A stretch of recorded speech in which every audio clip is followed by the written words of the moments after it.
Welcome to Luca is a Billionaire, where the only thing I invest in is your answers. You begin by powering down and removing the battery pack, safety first. Once done, use a Torx driver to remove the 5 screws holding the back shell, then insert a plastic spudger at the seam. You want to work gently around the edge to release the plastic clips. Do not force a pry tool in one spot. As the halves start to come apart, make sure you lift the rear half straight up to avoid snagging the internal ribbon cable. That gets you immediate access to the bumper mechanism. With the shell open, you'll see the bumper pivot, the metal spring, and the plastic guide. This is where careful hands matter. Once you identify the spring, use a small flat tool or your fingernail to compress the pivot clip and slide the bumper forward.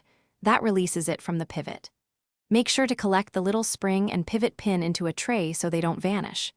If a bumper feels stuck, double-check for a hidden screw or tab. Patience prevents breakage and explains why you're taking it slowly.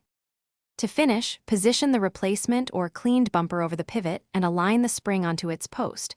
Press until the clip seats. Once seated, bring the shell halves together and press around the perimeter until all clips engage, then reinstall the Torx screws and the battery.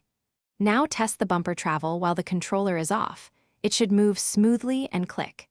If it's sticky or doesn't return, reopen and check spring orientation or clear plastic burrs. That single tip solves most reassembly issues. Thanks for watching and please subscribe. It's the best investment you'll ever make.